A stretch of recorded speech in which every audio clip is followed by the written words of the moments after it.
Dear IFM, kapag may nagawang mali ang kaibigan mo, minsan meron ka ring dapat gawin na pwedeng makasakit sa kanya para matutunan niya ang pagkakamali niya. Ako nga pala si Estong, 23 years old at nagtatrabaho bilang tindero ng nyog sa isang palengke sa Cainta. Nito ko lang nalaman na meron palang Dear IFM. Ang alam ko kasi, sa tanghali ume-air yung mga drama sa radyo. Pero isang gabing naghahanap ako ng mapapakinggang istasyon sa radyo nang magulat ako na meron palang drama sa radyo sa gabi. At magmula noon, lagi na ako nakikinig sa Dear IFM. Magaganda kasi talaga ang mga kwento tsaka natural lang na umarte yung mga dramatista. Hindi ko alam kung may kwento ba tong kwento ko na ibabahagi ko sa inyo, pero sana magustuhan ninyo ang kwento namin ng mga kaibigan ko.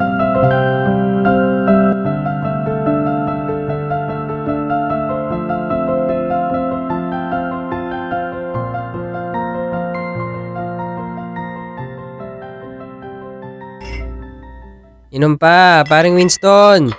Ayoko na, Estong. Okay na ako. Bakit naman? Di mo na kaya? Hoy, anong di kaya? Mas matanda pa ako sa inyo ni Gido. Mas magaling ako uminom kesa sa inyo. Yun naman pala eh. Bakit ayaw mo na? May trabaho pa tayo bukas eh. Ano naman ngayon? Ikaw, bahala ka. Baka bukas tutulog-tulog ka ha. Masita ka pa ni Kuya Ernie. Sus, di yan, wala yun. Basta ako, ayokong mapagalitan ni Kuya bukas. Kaya kung ako sa'yo, maghinay-hinay ka lang din sa pag-inom mo eh. Teka nga, may iba lang. Nasaan ba si Gido? Aba, ewan ko dun. Kanina pa wala yun ah. Baka kasama na naman yung shota niya. Ha, siguro nga. Sobrang in love pa naman kay Emma yun. Nakalimutan na tayo. Wala eh. Ganun daw talaga kapag umiibig. Oy, kaya ako, di ko muna iniisip yan. Sakit lang sa ulo yung pag-ibig na yan. Nako. Oo nga. Hindi ka na talaga iinom. Ay, di na talaga pare. Maaga pa tayo bukas. Sus, daya nito. Palibasa puro pulutan yung tinitira mo. Oy, huwag kang mag-alala. May kasama ka ng iinom. Iyon Bakit ang tagal mo namang dumating, Gido? Kanina ka pa namin hinihintay dito ni Winston, Bad trip itong si Emma eh. Kaya pala nakasimangot to pagdating. Ano ba nangyari? Ayun, nahuli kong may ka-text na ibang lalaki. Ayaw pang umamin at nalumalandi siya. Kahit huling-huli ko na. Ay, pinagsabihan na kita dyan sa babae na yan. Mahilig talaga sa lalaki yan. Ang problema sa'yo, di ka naman nakikinig. Oy, wala akong pakialam sa sinasabi mo ha. Ikaw Winston ha. Basta ang alam ko, mahal ko siya. Saka wag mo nga akong sinesermonan. Kaya nga pumunta dito para magtanggal ng init ng ulo eh. Buti pa, ganito na lang. Uminom na lang tayo at samahan niyo ako sa kalungkutan ko.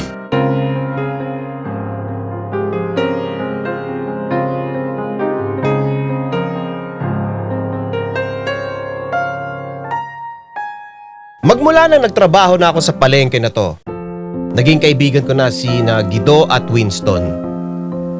Si Winston ang pinakamatanda sa amin at siya rin kasama ko na nagtitinda ng nyog. Nakilala naman namin si Gido dahil paulit-ulit siya noong tumatambay sa pwesto namin at nakikipagkwentuhan. Nagtitinda naman siya ng isda sa palengke. Ewan ko ba kung bakit kami yung naging magkakaibigan. Medyo magkakaiba yung ugali namin eh. Ako siguro, tamang kulit lang. Si Winston naman, dahil siguro siya yung pinakamatanda, madalas seryoso at kung umasta, mas alam daw niya ang lahat ng sa buhay kumpara sa aming dalawa ni Gido. At si Gido naman, sobra kong ma-inlove sa babae. At kapag nasasaktan, umiinit ang ulo. Hindi ko nga lang akalain na pati ako madadamay sa init ng ulo niya.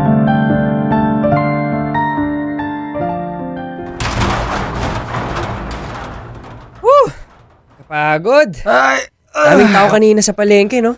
mabuti nga natapos na rin tayo. Kanina ang haba ng pila ng bumibili ng gata eh. Ay, Tanghali na rin kasi. Nanananghalian yung mga tao kaya wala na masyadong bumibili ngayon. Oy, pero mamaya na yan. Dadami ulit yung mga yan. Kaya nga samantalahin na natin yung pagkakataon. Tara na, pahinga na muna tayo. Mabuti pa nga. O ano, may balita ka ba kay Gido? Ewan ko dun. Araw-araw namang dumadaan dito yun. Pero kahapon, di pumunta dito. Baka nasaktan na naman yung puso nun. Siguro nga. Hayaan mo yun. Babalik din dito yun. Di naman makakatiis yun eh. Sa bagay. Tayo nga ang unang pinupunta nun kapag nag-aaway sila ni Emma eh. Pabayaan mo siya. Trip niyang magmukmok ngayon eh. Oh, eto na pala oh. Nandito na yung pinag-uusapan natin. Hoy! Stong! Oh, Gido. Kanina ka pa namin pinagkukwentuhan dito. Talaga ba? Ha? Oo, wala ka eh. Ganun ba? Kahapon ka pa wala dito eh. Pinag-uusapan ka tuloy. Ako rin. Gusto rin kita makausap. Oh, talaga? Oh, tungkol saan naman? Nagmamangmangan ka pa eh. Oy! Anak ng Gido! Anong problema mo? Pinag-uusapan niyo pa talaga ako ha? Pinagtatawanan niyo ako! Alam mo, wala akong ginagawa sa'yo ha. Anong wala? Hayop ka? Kaibigan pa naman kita tapos sa ano? Tinalo mo ako! Di ko alam yung sinasabi mo. Hoy Stong! May nakakita sa inyo ni Emma. Magkasama kayo naglalakad papunta sa motel. Ang kapal na mukha mo. Ang akala ko, mapagkakatiwalaan ka kasi kaibigan kita! Yun pala, aahasin mo pala ako! Kakagawin pala yung syota ako! Hayop ka!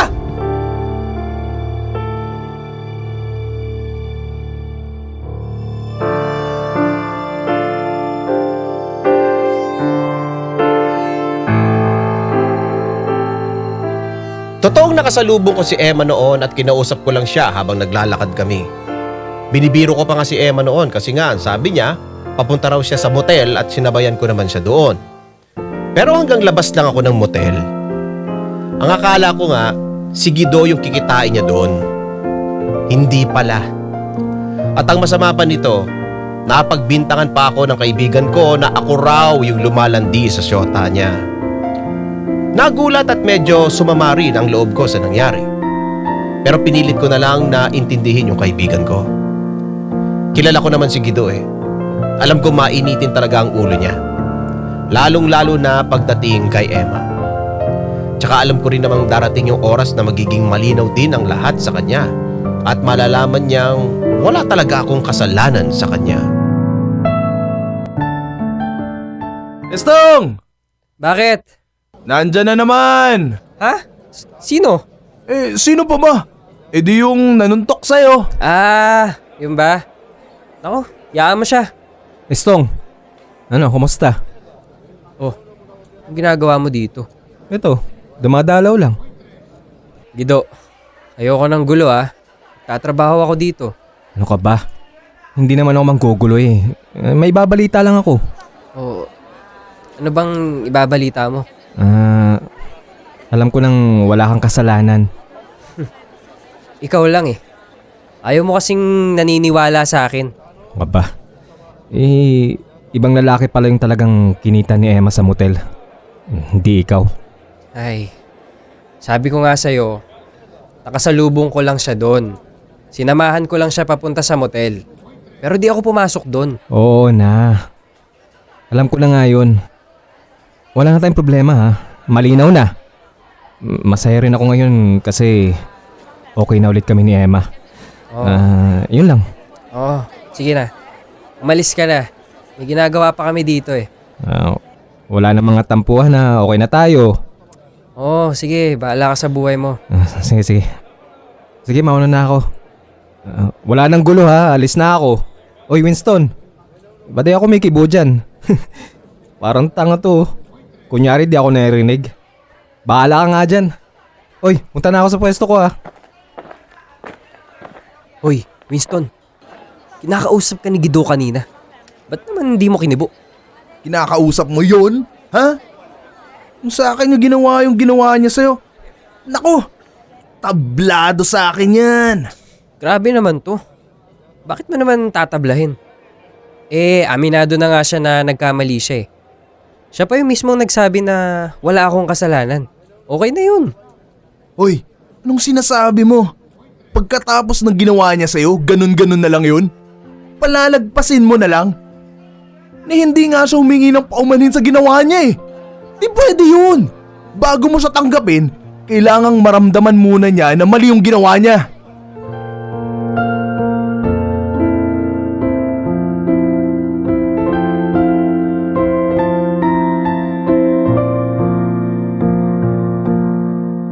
Ugali talaga ni Winston na lagi kaming turuan at pagsabihan kapag tingin niyang mali yung ginagawa namin. Pakiramdam niya siguro, yun yung dapat niyang gawin kasi nga siya yung pinakamatanda sa amin. Kaya lang minsan, parang kakaiba yung paraan niya kung paano niya kami turuan sa buhay. Nagulat lang talaga ako sa sinabi niya.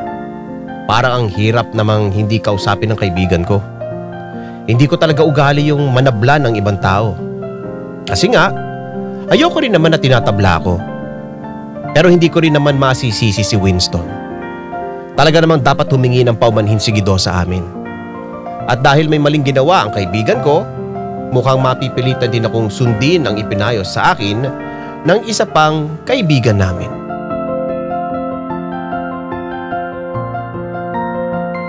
Kahit nalabag sa loob ko, sinunod ko ang sinabi ni Winston sa akin.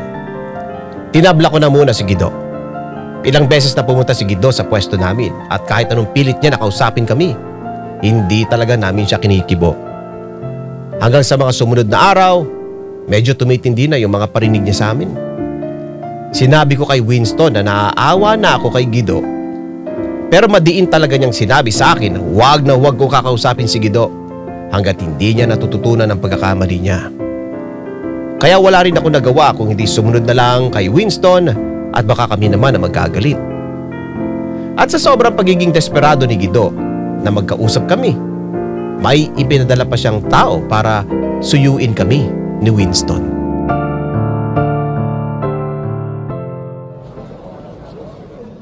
Hi, boys! Hoy, Stong, usapin mo nga to.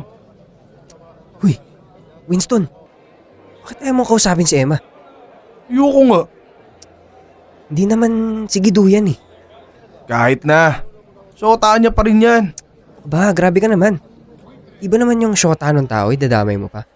Siya nga yung dahilan kung bakit tayo nagkagulo eh. Hoy, ano ba? Magbubulungan lang ba kayo dyan? Kausapin niyo naman ako dito, oh. Kausapin mo na nga yan.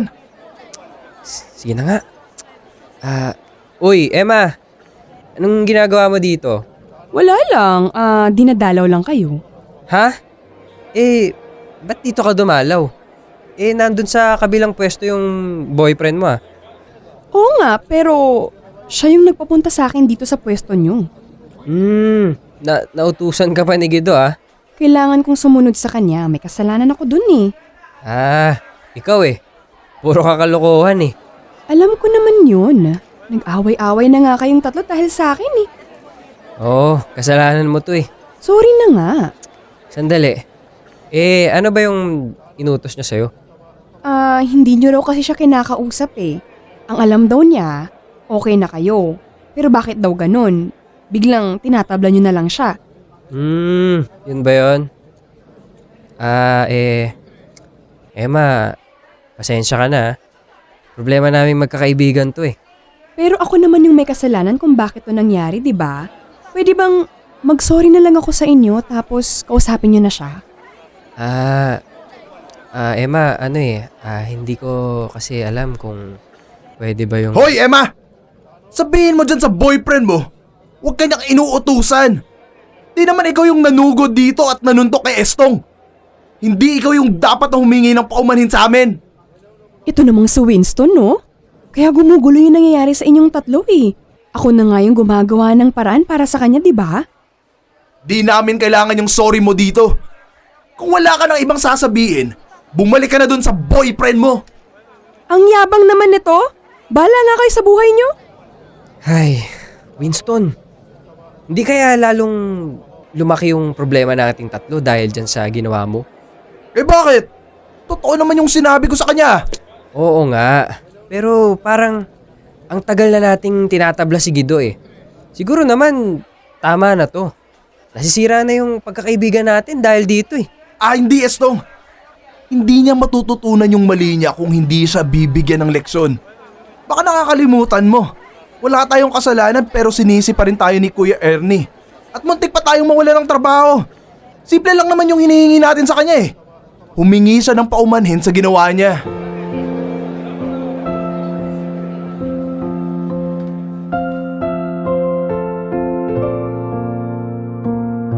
Sa totoo lang, medyo nainis na rin ako kay Winston na mga oras na yon. Parang sumusobra na rin kasi siya eh. Kung ako lang talaga ang masusunod, ititigil ko na tong tablahan na to at kakausapin ko na si Guido. Pero biglang naisip ko na kapag ginawa ko yon, baka lalo pang lumala yung problema namin magkakaibigan. Hayaan ko na lang muna siguro. Tignan ko muna kung ano ang mangyayari. Baka sakali naman na maisip din ni Guido kung ano yung dahilan kung bakit tinatabla namin siya. Yun lang naman yung hinihintay namin ni Winston. Pero mukhang iba yung nangyayari. Parang mas lalo pa yatang lumalala ang sitwasyon.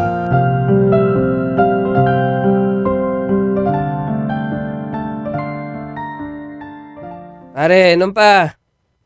Ayoko na, Estong. Oh, bakit na naman? Sarado tayo bukas, di ba? Magbabakasyon si Kuya Ernie. Pwede kang mag-inom ngayon. Kahit na.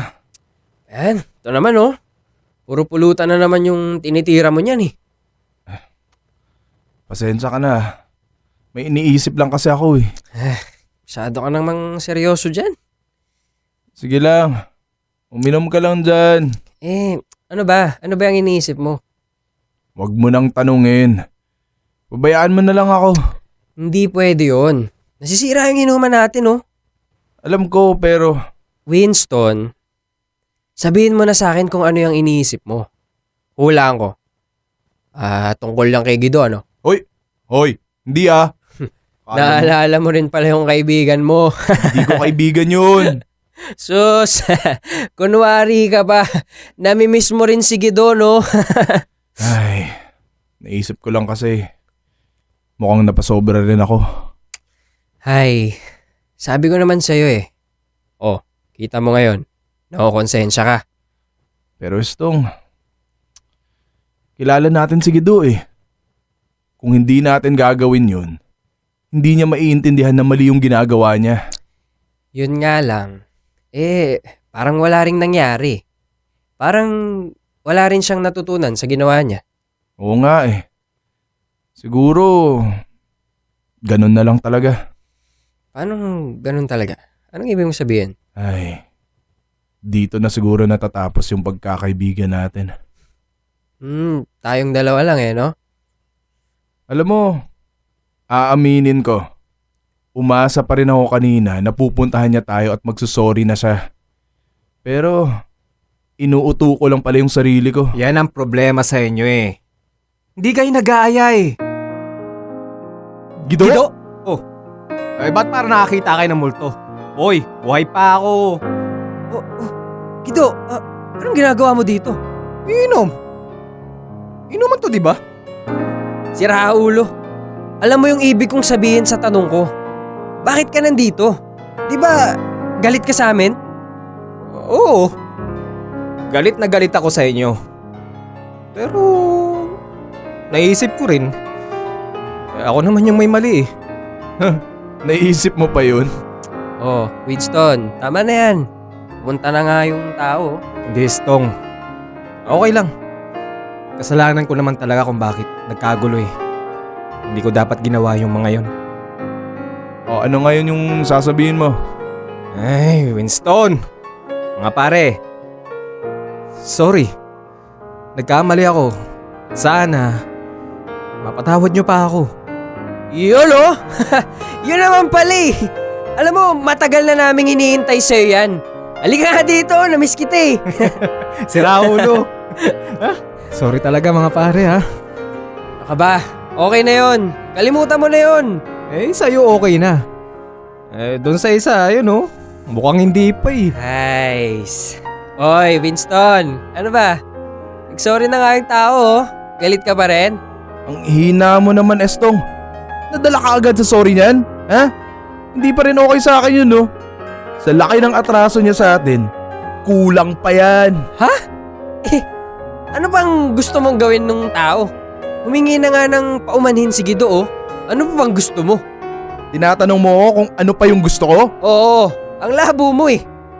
Maayos na nga yung pagkakaibigan natin, sinisira mo pa. Hindi na Estong. Hayaan mo na. Okay lang yun. Ay. Hoy Gido, akala mo nakalusot ka na sa akin, ha? Baka hindi mo alam. Malaki yung kasalanan mo sa amin. Muntik pa kaming mawala ng trabaho ng dahil sa ginawa mo. Tapos ngayon, ganun-ganun na lang? Hindi pwede yun. Punta-punta ka dito tapos wala ka man lang ambag sa pulutan?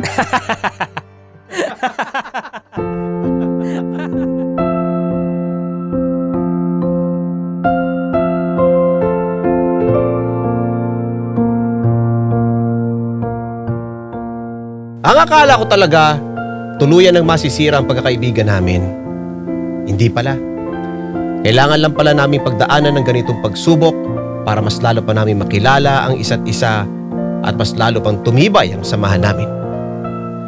Sa ngayon, balik na ulit sa dati. Pumupunta at tumatambay na ulit si Guido sa pwesto namin. Wala na rin sila ni Emma. Nanlalaki na naman daw kasi. At ayaw na raw niyang masaktan pa uli at uminit ang ulo ng dahil lang sa isang babae. Medyo naghinay-hinay na rin si Winston sa kakasermon tuwing nagkakamali kami. Nanibago rin ako pero siguro natakot din siyang baka masira na naman yung pagkakaibigan namin. Pero gumana naman yung ginawa niya eh. Basta ako, masaya lang ako na buo na ulit ang grupo. Maraming salamat Dear IFM sa pagkakataon na maibahagi ko ang kwento naming tatlo. Hanggang dito na lang muna. Estong.